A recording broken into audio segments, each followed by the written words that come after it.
Good morning or afternoon or evening, depending where you're joining us from today. We'll start in about 1 minute. We will just get everyone a chance to log in, get themselves situated, and then we will get going. So thank you for those who are already jumping into the chat to put where you are coming in from. That's great. I encourage everybody to do so, and we will start momentarily.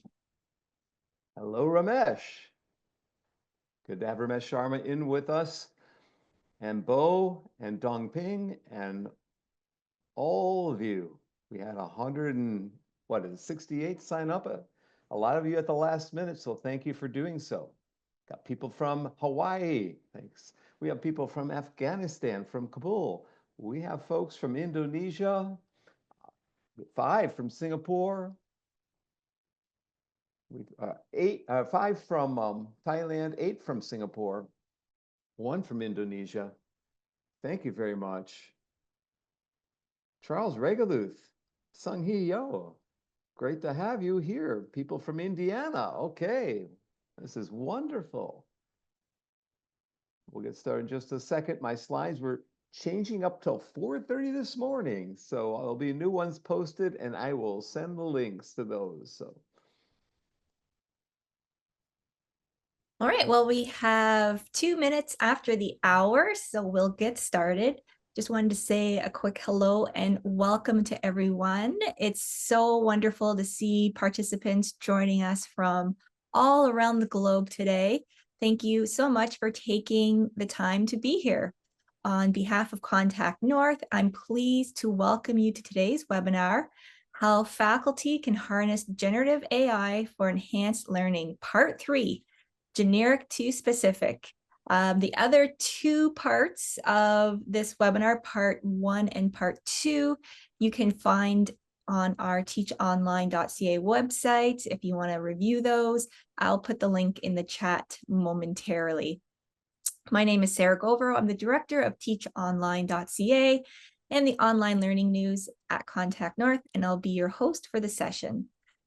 Just to begin with, I would like to start with our provincial land acknowledgement. We respectfully acknowledge that Contact North's work and the work of our community partners takes place on traditional Indigenous territories across the province.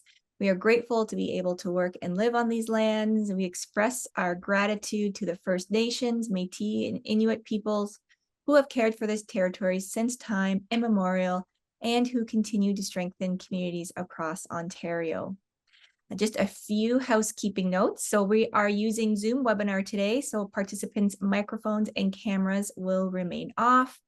The chat is open. However, please remember to select the everyone option in the drop-down menu when you're posting. And if you have any questions during the session, please use the Q&A tool located at the bottom of the screen, and we will have time at the end of the session to address those. You can also upvote any questions that resonate with you by clicking on the thumbs up icon. Live captioning is available. To activate it, simply click on the closed caption icon at the bottom of the screen. And after the webinar, I will post the recording and presentation slides on teachonline.ca. And you will also receive a link via Zoom through email in 24 hours. All right, that's it for me. On to our main event. It's my pleasure to introduce today's speaker, Dr. Curtis Bonk, professor at the School of Education and adjunct professor at the School of Informatics at Indiana University. So welcome back, Kurt, and thank you so much for joining us today. Thank you so much, Sarah. It's been wonderful doing this for a 3rd time with you. And we did some previously about motivation online and other topics that can be found at the Contact North website. Thanks to Rashid coming to us from Afghanistan, and Jolly and Christy. We have Athena, not sure where she's from. We have my former visiting scholar, Jill, from Taiwan. We have Millie He, another former visiting scholar who's now back in China. We have Ronnie, we have Sumin, we have all sorts of people who visited Indiana University. And it's great to see you back here. And so I have slides in Dropbox. I will post all of them to Training Share. It's one word, trainingshare.com. You can go under Archive Talks and find the previous talks that I've given. Part 4 will be in March coming up. I think it's, what is it, Sarah? March 3rd or 4th? It's a Tuesday. I think it's the 4th of March at 10 o'clock Eastern. So I hope to see you back for the recap of parts 1, 2, and 3. It's like the best of that we'll have at the very end. And even a half hour ago, I was changing these slides around a little bit. But AI pedagogy is increasingly growing in importance because we can see the reliance on AI tools across the spectrum of educational sectors, whether you're in the government, the military, K-12, higher ed, or just learning informally on your own. There has to be some guidelines provided to help you self-direct your learning. So let's look at a couple of slides here that I'll start us off with. And here we go. And Sarah, I assume you can see those, right, Sarah? You can see them, but you're not in presentation mode. There we go. There we go. Thank you. So how faculty can harness generative AI for enhanced learning. That was also titled part 1, but that focused on my TEC-VARIETY and my R2D2 methods, where you can get a free book called Adding TEC-VARIETY. Go to TEC-VARIETY.com and download it in Chinese or in English. It also focuses on my read, reflect, display, and do model. The second session we did looked at critical thinking and creative thinking, collaborative learning, and motivation. The third one, today, we'll look at generic strategies versus more complex, difficult, or specific ones. We got 46 total, I counted up. 20 are generic, and the latter 20 plus 6 are a little more specific anyhow. So we have polling questions to start us off with. I know Millie likes to take polls and Sung-Hee likes to take polls. So did you attend one of those first 2 sessions? I'll be willing to bet about 10% of you attended. It looks higher than that. More than 10% of you attended one of the first 2 sessions. And so we've got 49 so far out of 71 of you. Get a couple more people. Okay, 51 of you answered the question, 52. It's about 23%, 22%, 20. Okay, all right, you can show the results. And we can go to polling question number 2.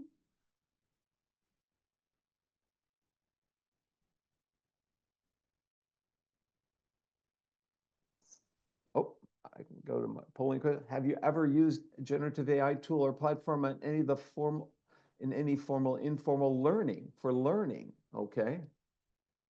Again, we have so far 73 people out of it's about half the people who signed up. Not quite. Are here today. Thank you for that. We had 168 or so sign up. And the majority of you have used generative AI for your formal or informal learning. You want to share the results there on this one as well. And 83% of you have. Third question. Should say question. There we go. Have you used generative ChatGPT or generative AI in innovative teaching in the past few months? So any of you are teaching with AI tools? A couple of you, every chance you get. A couple of you only one time. Okay, that's quite a diverse set of answers here. We got a standard deviation that's quite large in this case. And so far, 30% haven't used it for teaching. Maybe you're not teachers. About 6% have only used it once, whereas about 20% have used it every chance they get, 22% many times. About half of you have tried it more than a few times. Okay, we can share the results there. And we'll move on. So thank you for that. We'll have 3 polling questions at the very end to keep your brains awake. But you know, this is the year of Gen AI. 2012 was the year of the MOOC, Massive Open Online Courses, which Ramesh is very familiar with. He knows my MOOCs and Open Ed Around the World books and other books like that. Ramesh is always going around the world at different places. But yeah, back in 2012, I gave a MOOC on how to teach online for Blackboard. And then I did a couple of books related to MOOCs and open education around the world. But this year's the year of Gen AI. But higher education, it's going to shake that up quite a bit. Are people ready for it in colleges? The jury's still out. People are still asking this question. Most of these articles I'm going to put up here from 2024, a couple from 2023, some just from the past week or so. My research, we surveyed 298 teachers and asked them, what are they doing with Gen AI tools? And they're generating practice quizzes. They're generating explanations. They're generating PowerPoint slides. They're generating some writing assistance for their lesson plans. They're translating documents. They're doing all sorts of things in their instructions. So instructors are jumping at this. Now, this is an article not published yet, so you're getting a little view of one table from that article that's in the Journal of Teacher Education, or we're hoping to get in that journal. It's in review. We have another article that just came out. I've got about a dozen AI articles, and I'm happy to send them to you if you send me an email. This particular article, we are surveying almost 400 students. We did 10 interviews, and we asked them about writing and the frequency they use ChatGPT and other Gen AI tools to write. And they're using it, majority are weekly or monthly, not using it daily, although 34 of them were using it daily. We asked them about the impact of ChatGPT on their writing development, and you can see they're very positive in the blue and green there in terms of its impact on their writing overall and the utility or usefulness of the feedback mechanism embedded in there. There's much more in this article, but this one has come out. If you download my slides, you'll be able to click on the doi.org link there and get the article. So these links are all embedded in the articles, in the slides, so that you can get all the things that I'm discussing here today. But it's not just my research. And by the way, I want to thank my colleagues, she's doing her dissertation, Shishi Li, who's out in China collecting data right now for her dissertation, and Belle Lee, who's up at Purdue getting her doctorate, and Charan Wong at Colby College, Mena Ju at Wayne State, and others have been helping me do research on AI in education and similar topics. So I've got a great team here at Indiana. I am rather spoiled right now. They are so great. And Randy, I know, is applying for the program. So thanks, Randy. She's in the audience here. But it's not just my research. If you look at this Digital Education Council Global AI Student Survey, you see that 54% of students are using AI on at least a weekly basis, and 24% are using it weekly, or using it daily. 86% have used AI in their studies.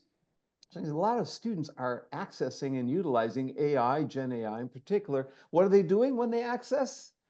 Well, they're searching for information. AI has become the new Google engine, the new Google tool to search, to check their grammar, of course, to summarize and give cliff notes for their documents or create questions, which is what I use it for. I put my own articles, my PDFs, into PDF. There's a tool called Chat PDF that I like better than ChatGPT because I have every article that I've written in a PDF format.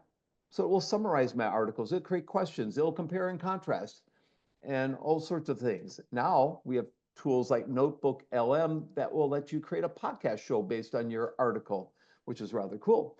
It'll paraphrase documents, it'll create drafts, it'll do all sorts of things that will help your students and will help instructors.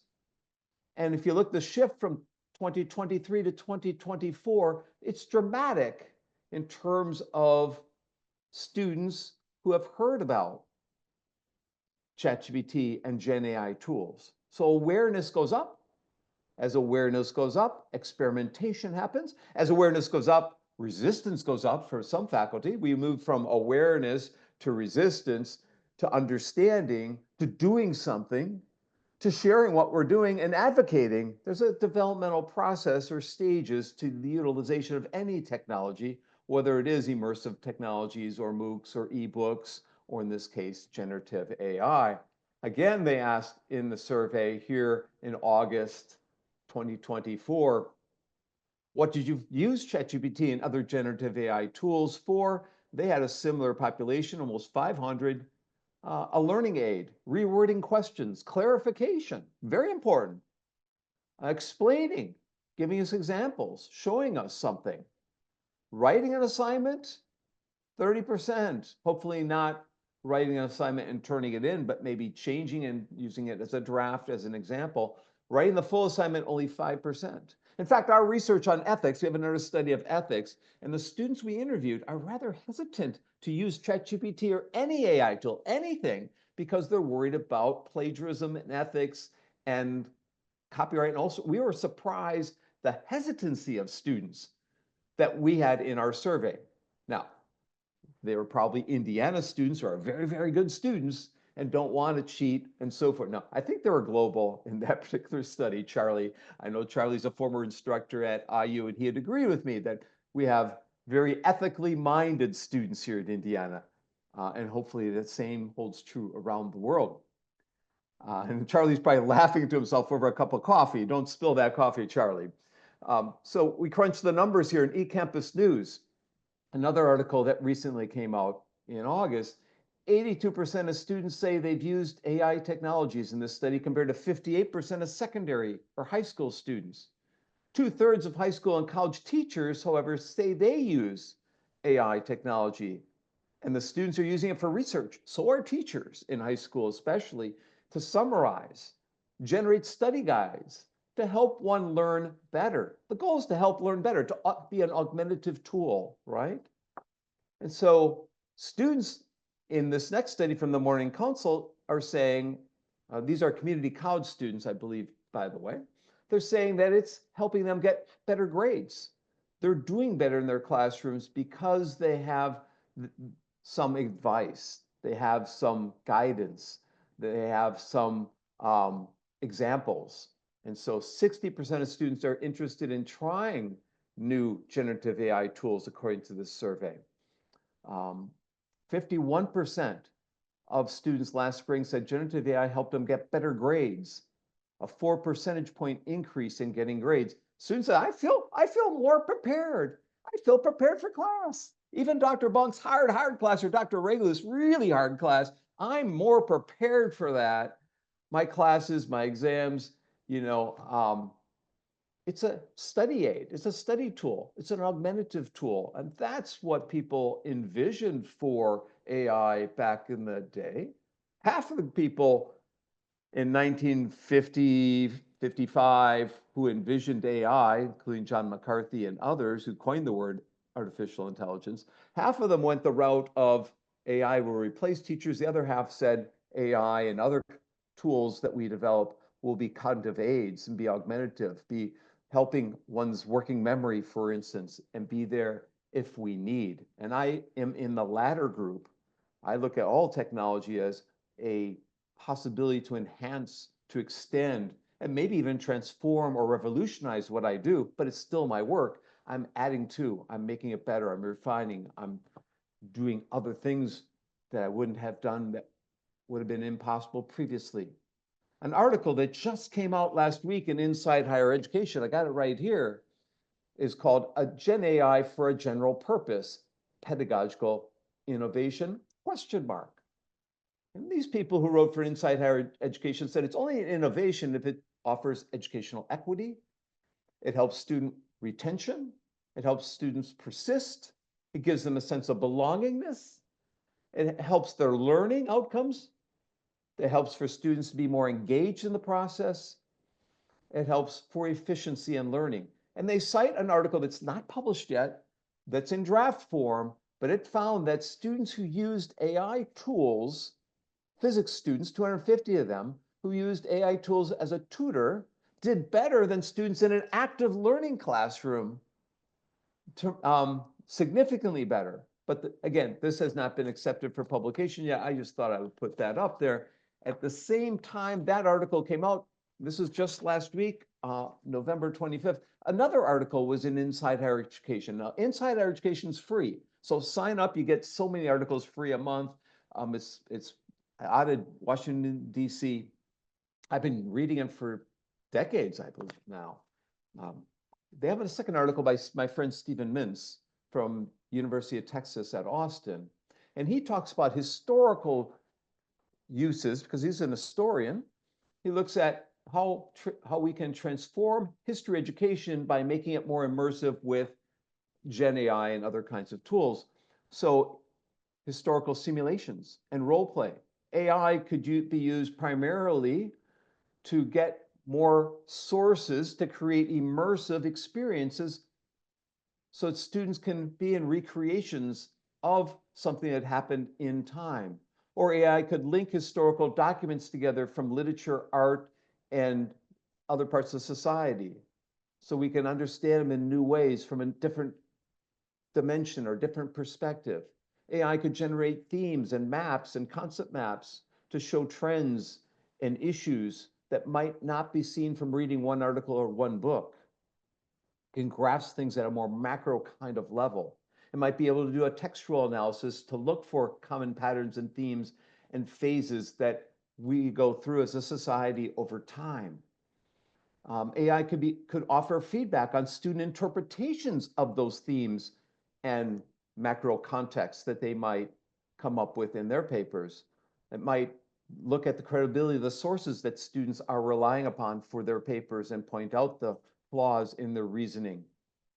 It might create interactive scenarios. Students might or could speak virtually with different people in history and listen to their speeches and give them feedback, maybe even ask them questions, right? In a more dynamic, interactive form of history. So these are 6 examples. I think in this article from Stephen Mintz, he has about 20 some ideas. These are just 6 that I pulled out to summarize and put in here. These are not of the 46 I'll get to. These are just 6 extra little ideas that I got last night in reading this article. Anyone who can't find it, send me an email. I will send you the article. Now, we look in here and we say, where does AI making an impact? What's happening around the world? Well, we got free books happening. My friend Stephanie Pankey's got a free book that tells us about different concepts in AI, policies about AI, implementing AI pedagogy, teacher professional development. Well, it's a free book you can read and share with your friends. We also have free technical reports or primers about AI and equity and affordability. Again, the link is there. This is from Ed Advancement, a primer for higher education leaders. We also have portals for AI, a new website called Educate AI, which has a magazine, an AI magazine called Educate AI Magazine.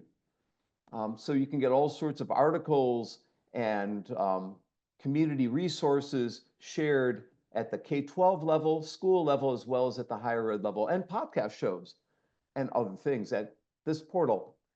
We also have lists of tools that one might access and utilize, whether it's ChatGPT or ChatPDF or DALL-E or Claude or one of the other Gemini and Copilot. It'll list the different AI tools for helping teaching and learning at this website, Growth Engineering out of the UK. But we also have affordance listings.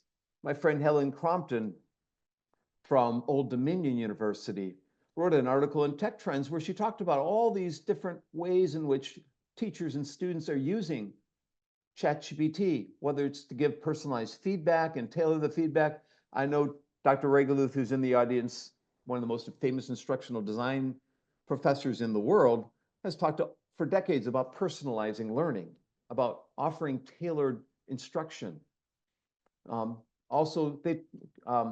Crompton also talks about the use of AI technology for engagement, facilitating discussion, collaboration, also assessment, creating study guides and outlines and questions, giving students a sense of self-determination and self-worth, a sense of control, autonomy.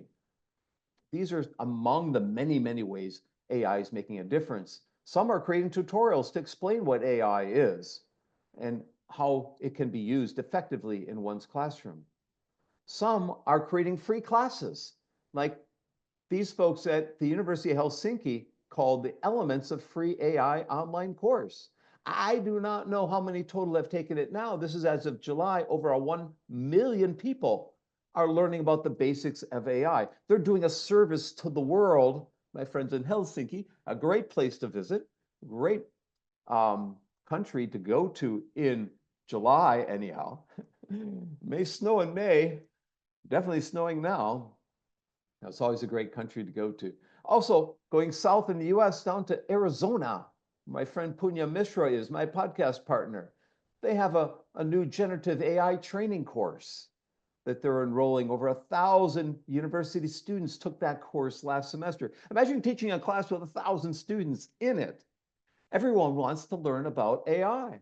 And at Georgia Tech, down there, also in the south part of the US, they have a certificate, professional certificate in ChatGPT for educators to help them think about driving their career forward. I mean, jobs is where it's at. People want jobs. And if you don't know something about generative AI tools, you might be unemployed fairly quickly. Because my friend Ray Schroeder at the University of Illinois Springfield, all bow to Ray Schroeder because he knows everything. Go to Inside Higher Education and read his blog. He always is focused on the future and where we're going. And he says, you know, we need to remind ourselves, data is now emerging that indicates students may be more likely to be considered for high-paying jobs if they include AI in their employment applications. It was found that university graduates with AI capital courses obtained through a business module experienced more job invitations and also were offered more money than those that didn't have that AI background. And if you look at the data here, we can see the percent of change in AI job postings from 2020 to 2023.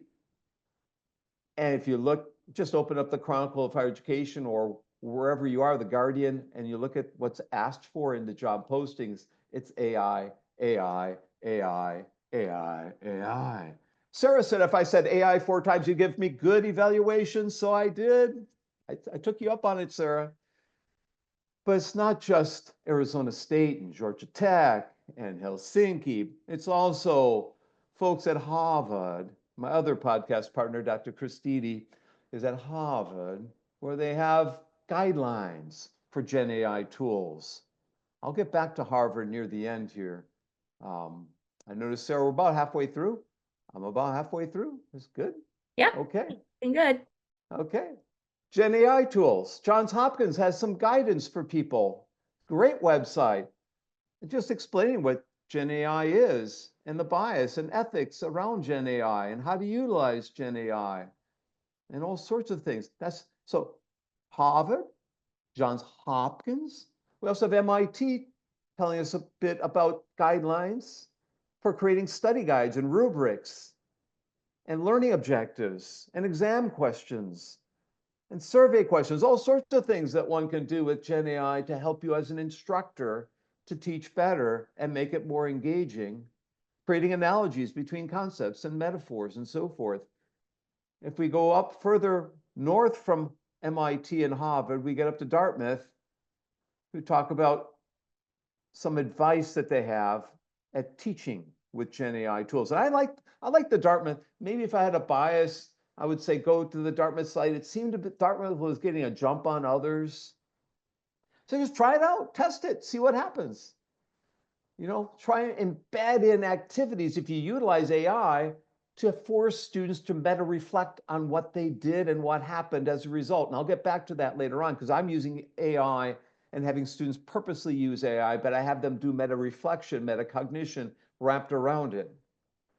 And, you know, create options and dual assignments to have, and I'm going to show you this too, where if students have an option to embed Gen AI or not. Also in the discussion forums I have one thread being Gen AI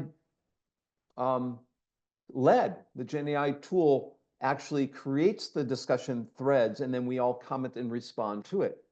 So reimagine what you're doing, they're saying basically there. Despite the guidance that we have from Harvard and MIT and Dartmouth and Johns Hopkins, despite that, we've got professors who are worried, including folks up there by you, Sarah, up at the University of Waterloo, kind of getting a little nervous about the percent of students who are utilizing Gen AI in their assignments and worried that students are cheating.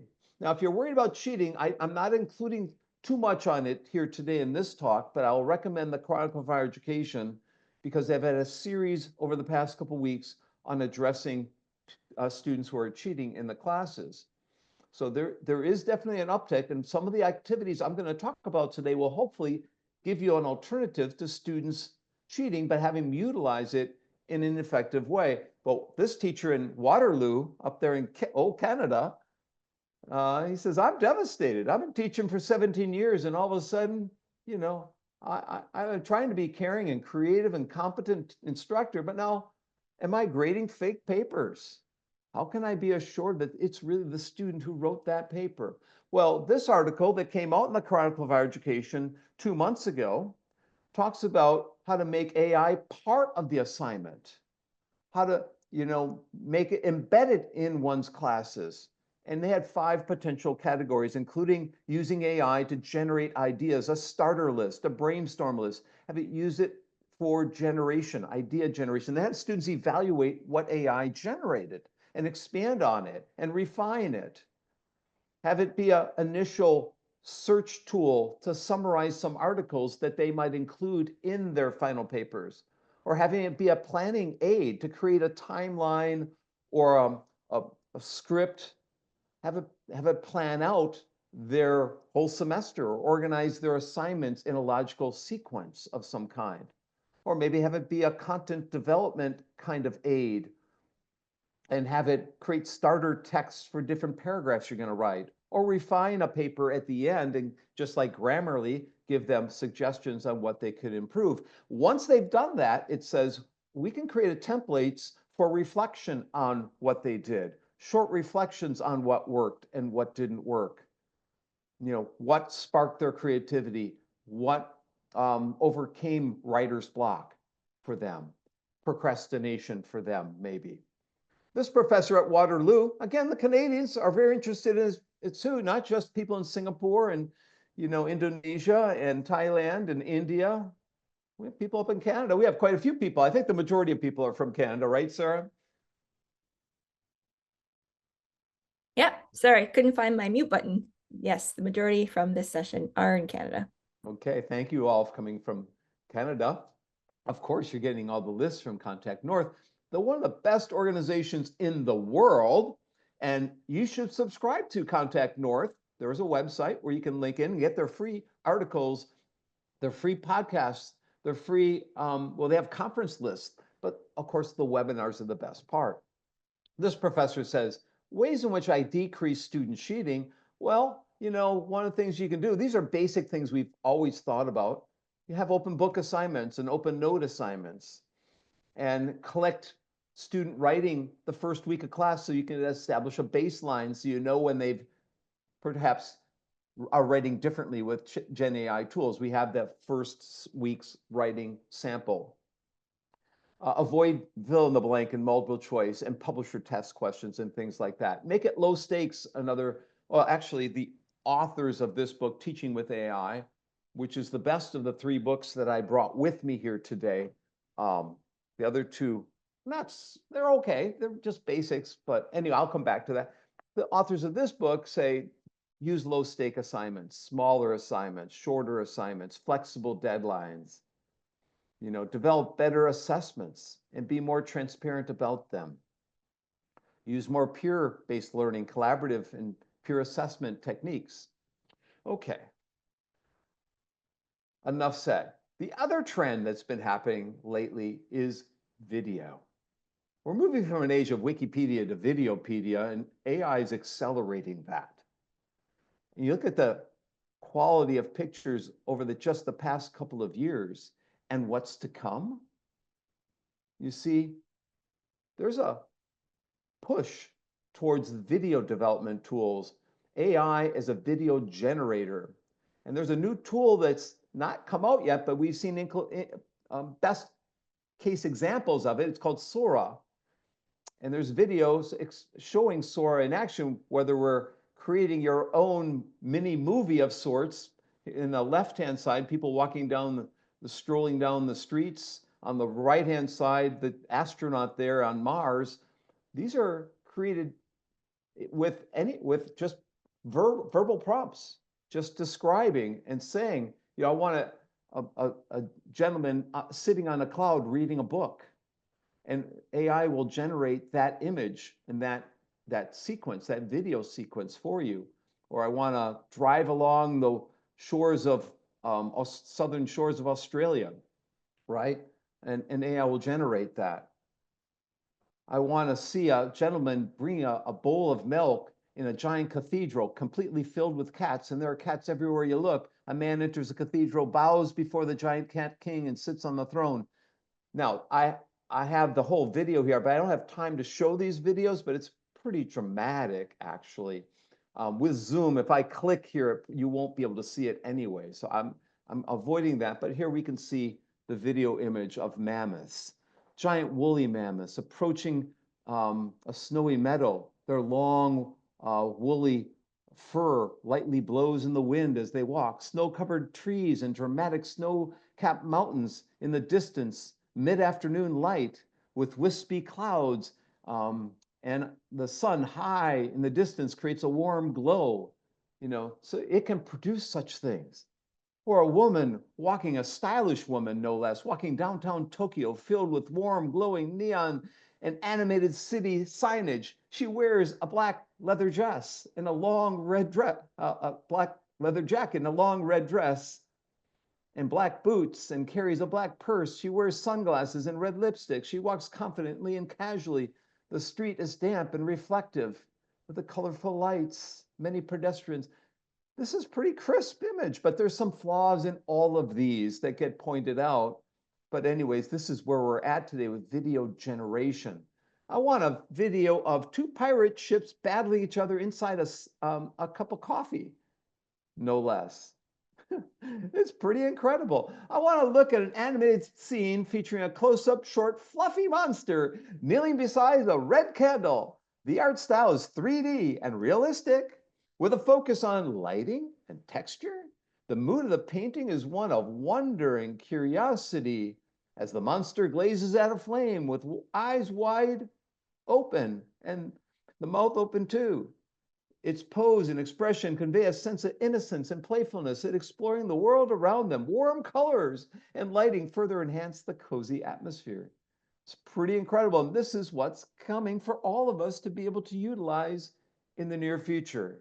Now, let's look at 20 ways we can use AI in our instruction, and 26 ways that are a little more complicated.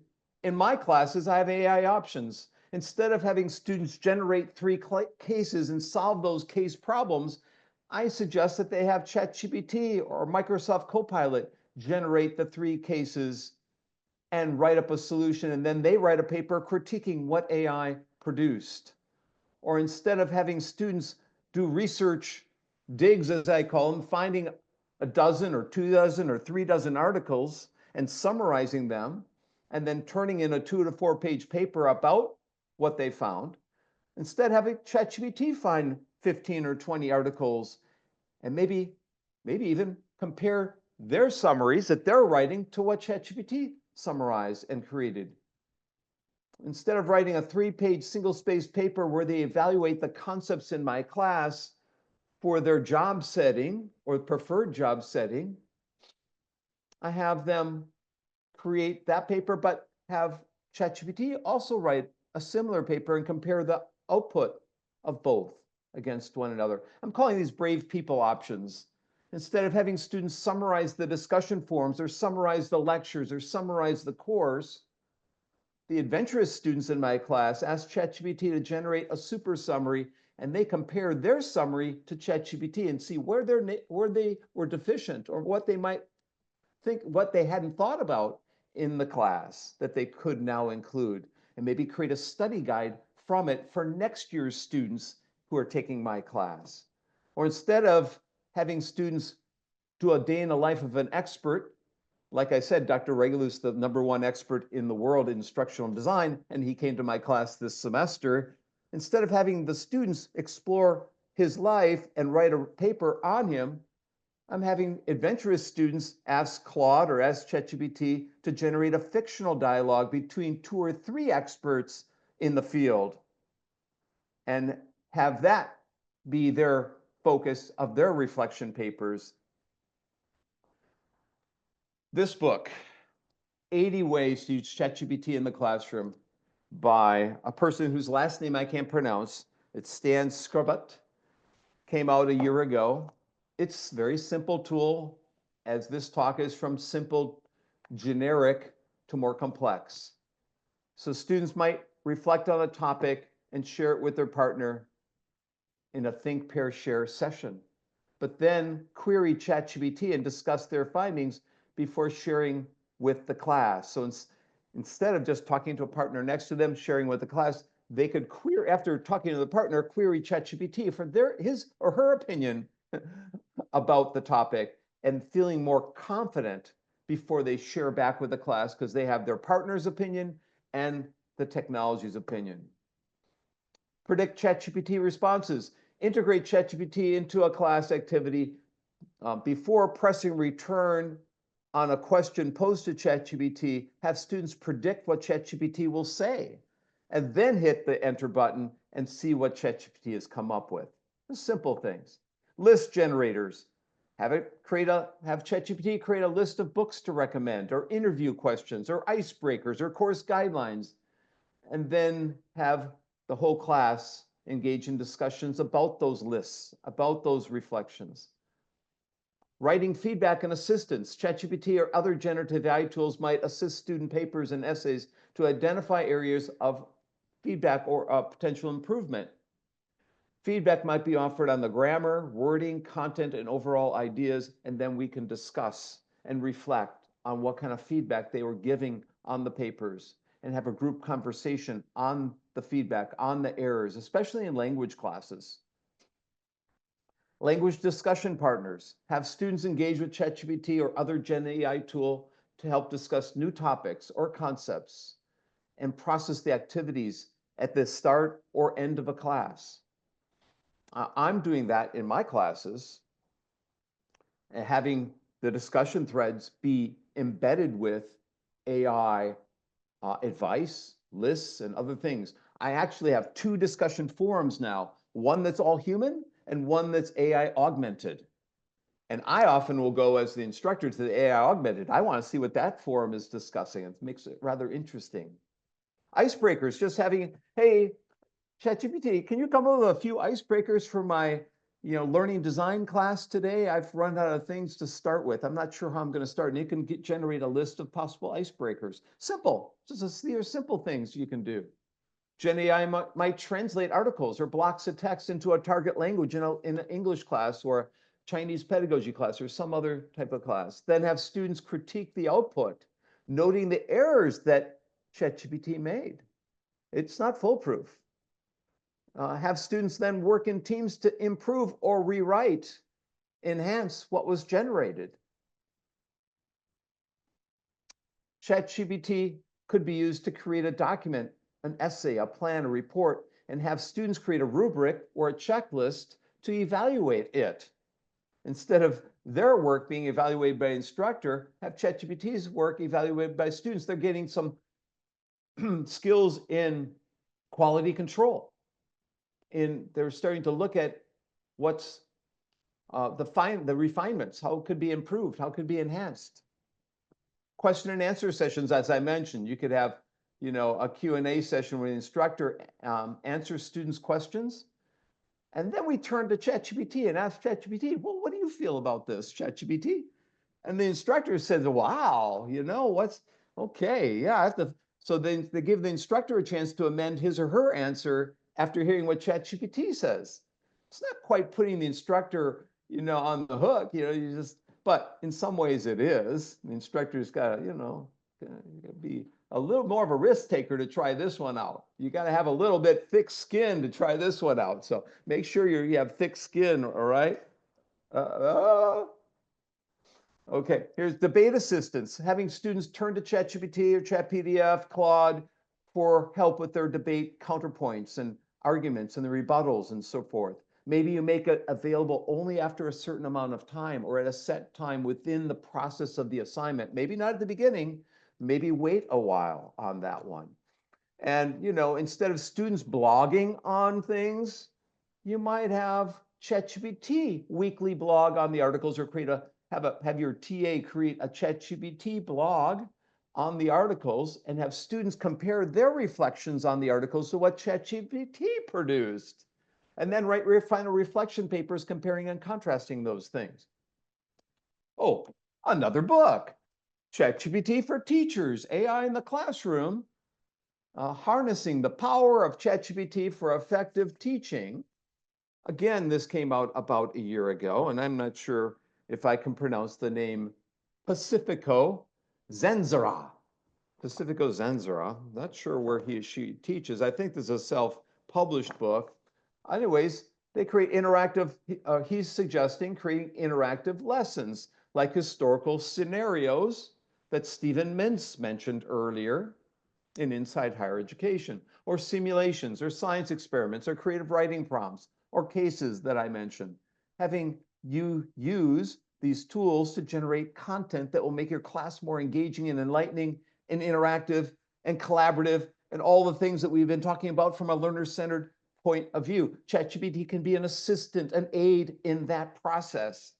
It can help you do more at a higher level than before. Problem-solving scenarios. ChatGPT or other generative AI tools could create a real-world scenario that students have to debate and solve and make decisions about and engage maybe in competitions to solve that scenario or that problem in your classroom. ChatGPT can also, be used where students use ChatGPT or any other generative AI tool to engage in analytical writing, critical thinking, develop their arguments, help provide support for the reasoning. Again, looking at credibility of the arguments, developing their arguments, interpreting information. ChatGPT, number 20 of 20, could help gamify the learning environment, help students engage in a treasure hunt, in a quiz, a trivia quiz, create a Wheel of Fortune or some type of interactive game-like show, a Jeopardy kind of a show, where they have question challenges. Now, there has been in the online learning space a website, I think it was called Jeopardy Rocks, where people were creating Jeopardy-like quizzes based on content. This is similar to that, again, utilizing these tools to expedite the creation of the quiz so you can spend more time in the challenges themselves rather than days like I used to spend creating these gamified quizzes. It would take a long, long time.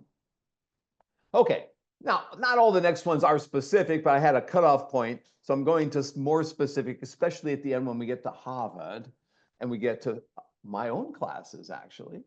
So back to the third book. This book by Jose Antonio Bowen and C. Edward Watson came out this year, A Practical Guide to a New Era of Human Learning. I recommend this book, but you don't have to buy it. Get one of your friends to buy it and borrow it from them. And they say in here, just as the internet has changed our relationship to knowledge, AI is going to change our relationship to thinking. Okay. This was in Forbes magazine, actually. They reviewed this book in Forbes. That's how I found it. I read Forbes every day. No, I don't. But I did find it in Forbes. Okay, number 21. Now, this is really kind of a simple one, actually. But anyways. Record weekly reflections in a blog, as I mentioned earlier, then have students get feedback from a peer on their blog posts, as well as ChatGPT. I think I might try this one next semester. I'm going to be having students blog in my emerging learning technologies class, and I think I'm going to have them get feedback from a generative AI tool. Oh, I like this idea. Yeah. Write this one down, Ramesh. You might can use this one too. Yeah. Okay. Millie, they're in China. You can use this one, Millie. Okay, number 22. Ask teams of 3 students, maybe 2 students or 4 students, have 3 students use different AI tools and come to class with a summary of an article or multiple articles or all the articles and share them in a small team of 3 and have them defend their summary. But the thing is, their summary was created by an AI tool, but they all used have them use a different AI tool and then compare the different article summaries of the key points, and then have the students generate a best of a human summary based on those 3 different AI summaries. I kind of like this one too. I'm going to use this one next semester too. I'm actually thinking aloud as I'm talking. Get this book. It's got some really good ideas in it. Okay, here's another one they got. Human versus AI. Ask students to write a paragraph, an abstract, a short article, a poem. A poem, Jill. A poem. She's in Taiwan writing poems there. She left here a couple of months ago. Or a lecture summary of key points. Each person, then share the artifact with a partner, and each person attempts to identify what part of the poem, what part of the paper, what part of the article was written by a real human and what was written by an AI element before either of them draft a document that is an improvement. I like this one too. I might use this one. I'm definitely using the first 2. Supporting mastery. Imagine you could give AI-specific information you want students to learn in your course. For instance, have students submit a lab report, business plan, stories, computer code, and ask ChatGPT or AI to identify problems, loopholes, and inconsistencies. This is particularly being used in computer science, in coding. I've seen a lot of examples of this, but it could happen in business school where students are writing business plans. It could happen in almost any content area, but having AI be a tool that fixes the problems in the artifact produced and makes it better. Well, this is a natural. I think this is how we should be using it, right? I mean, it's a no-brainer. Now, beyond this book, there are other books that are online that you can all get right now. This particular book is called Text Gen Ed, an intro, and I'm taking a look at time, 7 minutes left. An intro to teaching with text generation technologies, WAC Clearinghouse. So this is a tool, this is a website that has a number of examples, very complex examples. It's a repository out of Colorado State University, teaching with text generation technologies. So they've collected a lot of examples and made them available to others, such as those teaching in nursing or in the healthcare professions, having students read from medical journals and then draft summaries for a lay audience, and then utilize ChatGPT or other generative AI tool to analyze that writing or enhance that writing, revise it, and make it better. So they're trying to translate research for the general public, and doing so utilizing an AI tool as an assistant, if you will. Now, a lot of first-year writing instructors, English writing instructors, are finding different ways to embed AI in their classroom, whether or not students are using it for brainstorming or outlining or drafting their work, but they're putting a precaution on there. AI-generated writing means there has been little or no improvement from the students. So not relying fully on the AI tool, but relying it for one aspect of the writing process as an assistant anyhow, as the professor here, and the professor's pictures here from the University of Mississippi, Mark Watkins. I've seen his name repeatedly actually in different places. This professor at Olympic College is using these large language models to map out arguments and counter-arguments in a debate, and having AI potentially be the debate partner or an adversary for students when they're coming ready to be on a panel, for instance, in my classes. They might get ready by sharing their arguments or their point of view with the AI tools. Another book that's free, and I just had 2 examples, by the way, in the first one. In parts 1 and 2, I had many more examples from that book. This book is also free online. It's 101 Creative Ideas to Use AI in Education. This is probably the best book out there.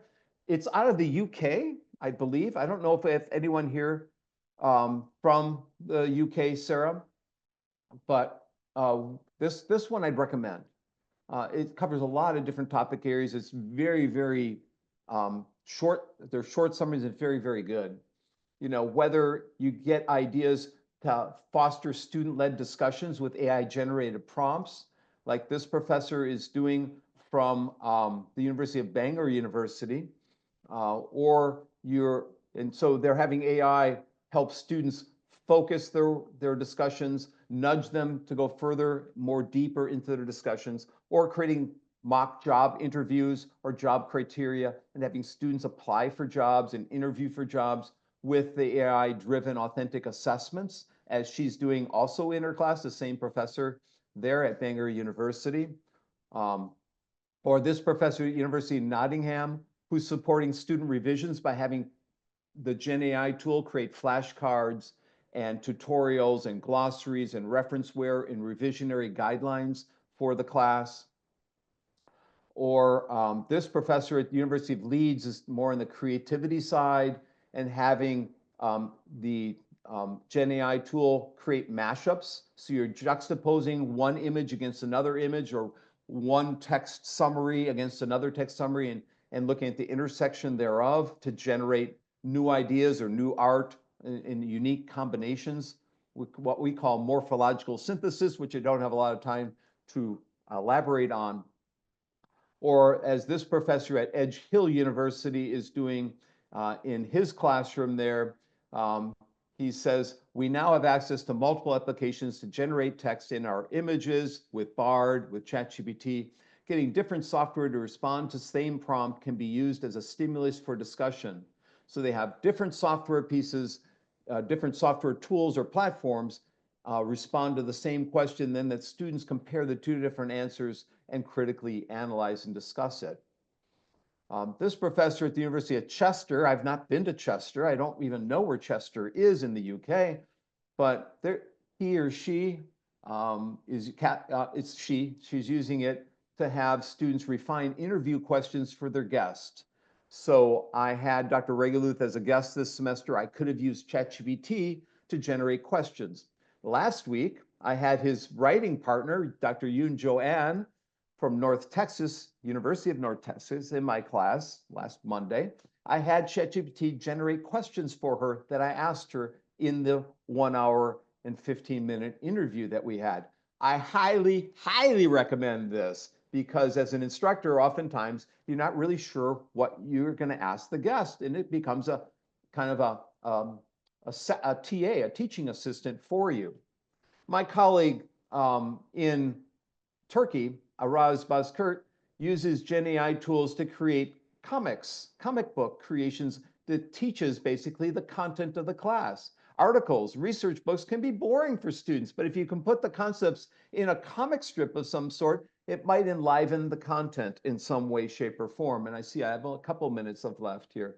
This professor in India is utilizing Dolly to generate images of hypothetical environments. She might be teaching environmental science. So here we've got a camel on the ice. So it sounds like fiction, but it's getting students to think outside the box and extend their thinking in some way, shape, or form. So using images as ways to elevate student thinking or change their perspective on it. What if you're teaching art, having Dolly or other Gen AI technologies create with prompts, create impressionist art or surrealistic paintings of a purple flower arrangement, and then having them discuss that image. Now at Harvard, they have a pedagogy project and that Meta Lab.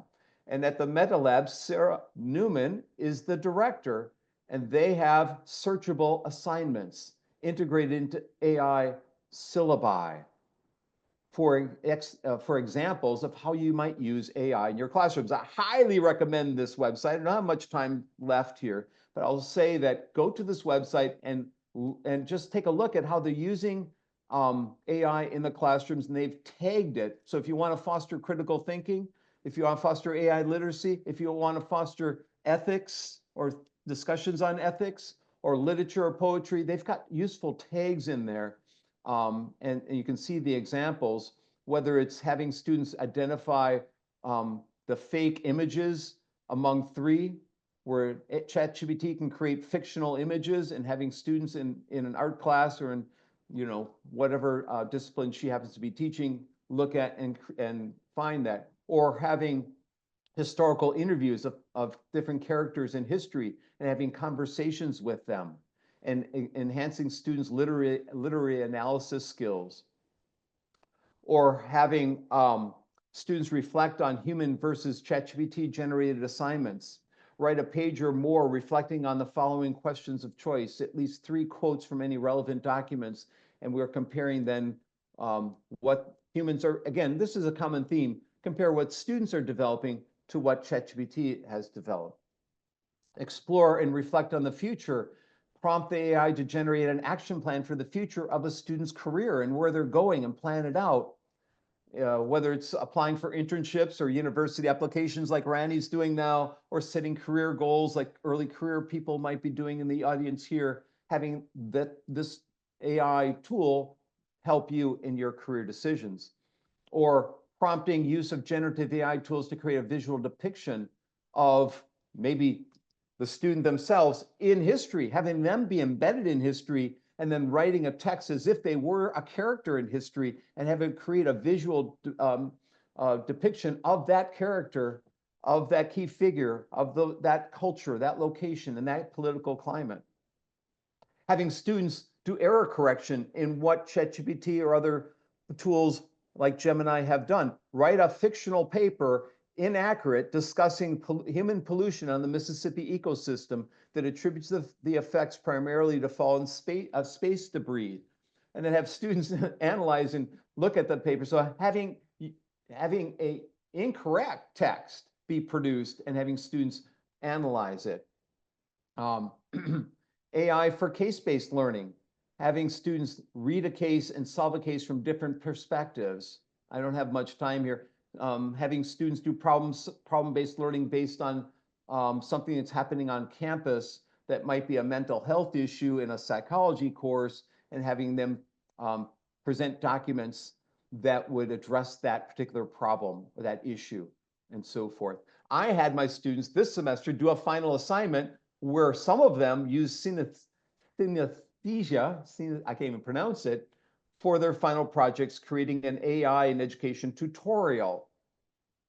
So it's an AI platform in 140 plus languages that has 230 plus different avatars, where you type in a text and it generates the video tutorial for you. All you have to do is type in the text, and it has AI bots read it. It has a free version, so I highly recommend this.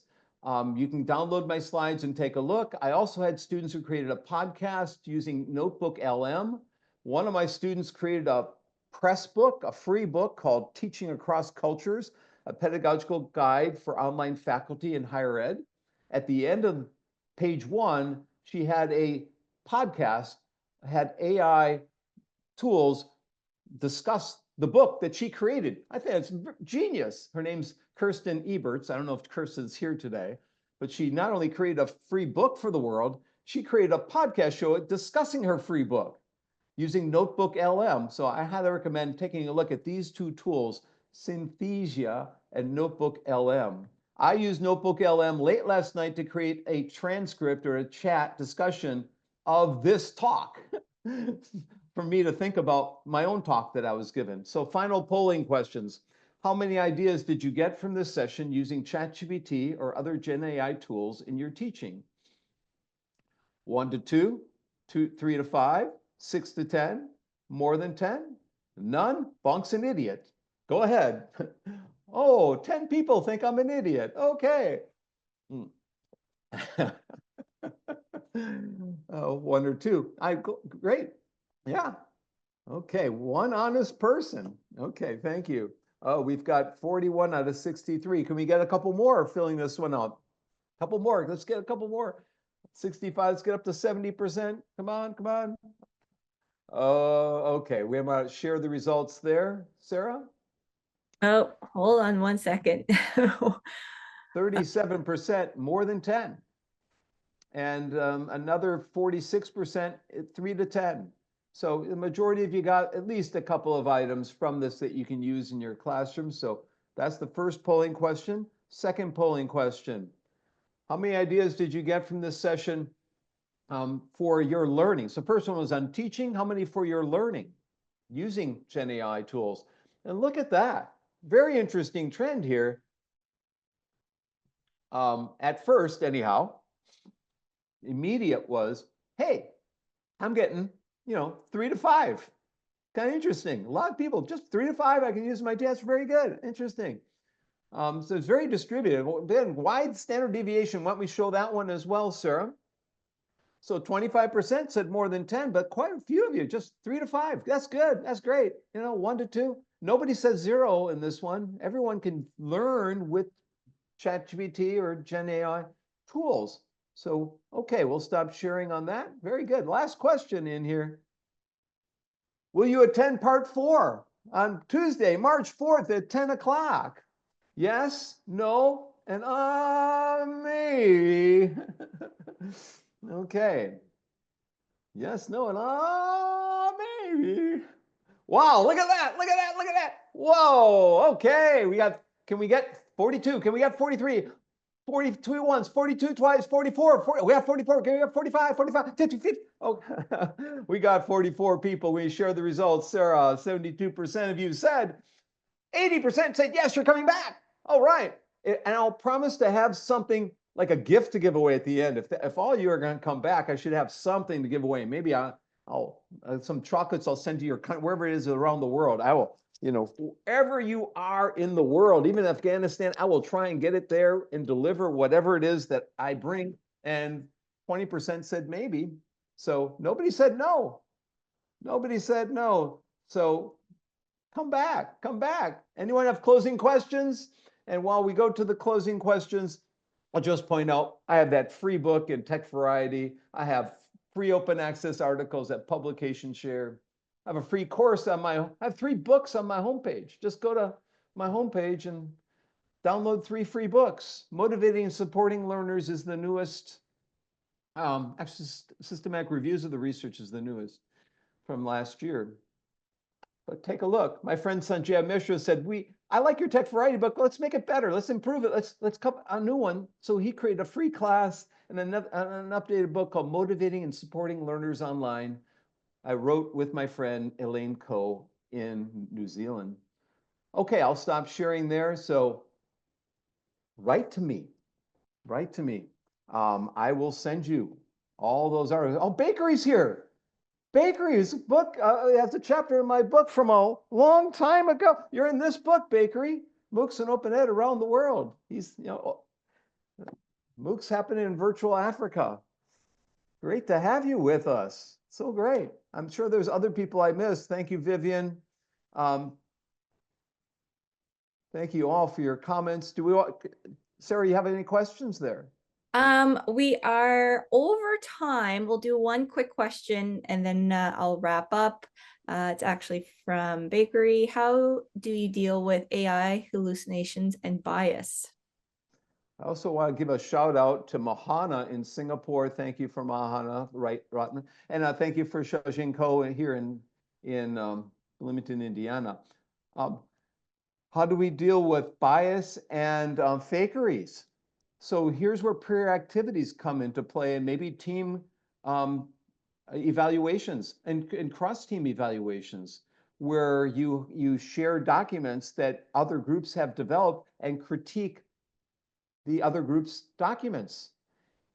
Have them find the fakeries, have them be the detectives, utilize all the resources of your classroom, including the technology, but including the peers in the room, and maybe even bringing back, as I do every week, I bring back guests, former students in my class that can serve as judges, maybe, of the students' work. So there's multiple ways in which one can help analyze and evaluate and limit. You won't eliminate, you can limit that issue or problem. So I guess we don't have time for other questions, but I want to thank everyone who's come here today including Sanghi and Rennie and Sumin, who's up there. They made some comments. Thank you very much. Send me an email, cjbonk@iu.edu. We have a new email. It's no longer at indiana.edu, although both will work. And I'll respond as soon as I can to your requests, to your suggestions, to your comments. Sarah, I've had fun. I've actually learned something while talking today, and I discovered things that I will use. It's got me excited, so I'm hopeful that all of you who are watching the recording later are equally excited as what the possibilities are. And when you combine parts 1, 2, and 3 together, you look at, it's probably 100 different ideas or more. You basically have a book of ideas to think from and utilize. But do download the slides from trainingshare.com, archive talks, or at the website from Contact North. It'll be up here in a couple of hours, I think, right, Sarah? Not even. As soon as the webinar has processed, usually takes about half hour or so, then I will post it. And I just, oops, put it in the chat, but I forgot to put everyone, so I'm going to repost it. There we go. So just click on there on our webinar series tab, and it will be on, not on the upcoming anymore, but you'll have to click on the past recorded section and you will find it pop up there. So that will be ready. So yeah, so thank you, Kurt, for an always engaging and insightful presentation and for your AI pedagogy webinar series. Looking forward to the one in March. Your practical strategies and examples continue to inspire educators to embrace generative AI with confidence. We appreciate your expertise and contributions to this important conversation. And a big thank you to all of our participants for attending and engaging with your comments and chat and talks in the chat. So thank you for being very engaging and interactive in the chat. As we mentioned, the recording will be posted in about a half hour to an hour, but you'll also receive a link via the Zoom system to your email in about 24 hours.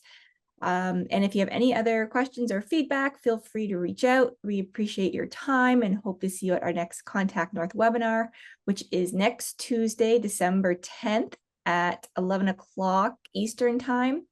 It's hosted by our good friend, Dr. Ron Austin, and it's how faculty and instructors can reduce their workload and save time with AI Teaching Assistant Pro.